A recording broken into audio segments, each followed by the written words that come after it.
Assalamualaikum warahmatullahi wabarakatuh.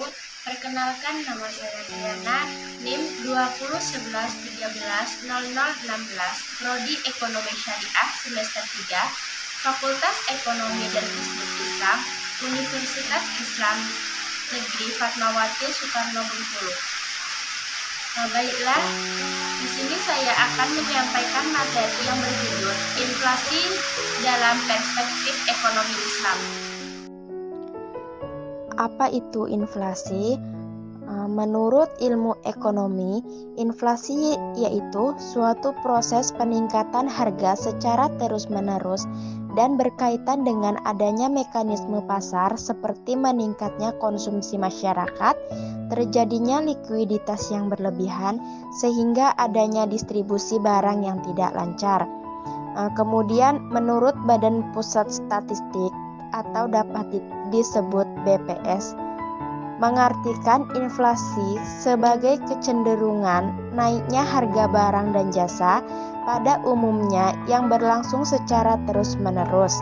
Jika harga barang dan jasa di dalam negeri meningkat, maka inflasi mengalami kenaikan.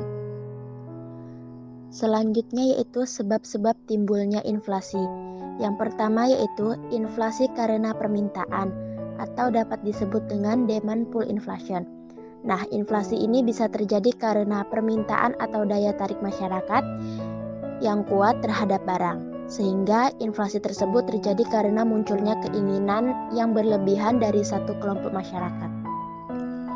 Kemudian yang kedua, inflasi karena kenaikan biaya produksi atau dapat disebut dengan cost pull inflation.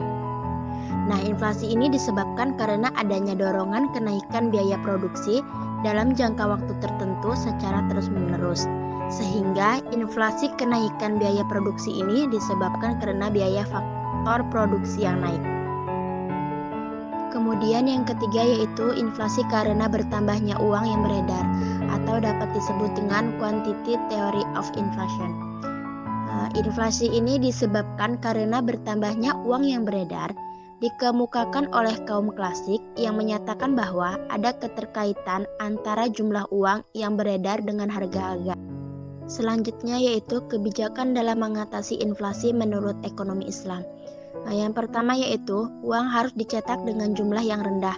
Al-Makrizi menyatakan bahwa uang sebaiknya dicetak pada tingkat minimal yang dibutuhkan untuk bertransaksi dan dalam pecahan yang mempunyai nilai nominal kecil. Yang kedua yaitu menerapkan strategi Das Idle Fund atau dapat disebut dengan pajak terhadap dana menganggur. Ini merupakan instrumen kebijakan moneter Islam yang dilakukan Bank Indonesia, yaitu Giro Wajib Minimum atau dapat disebut dengan GWM. Yang ketiga yaitu menerapkan kebijakan fiskal. Kebijakan fiskal di Baitul Mal memberikan dampak positif pada investasi, penawaran agregat, dan memberikan dampak pada tingkat inflasi dan pertumbuhan ekonomi. Demikianlah yang dapat saya sampaikan. Kurang dan lebihnya saya mohon maaf. Wabillahi taufiq wal hidayah. Wassalamualaikum warahmatullahi wabarakatuh.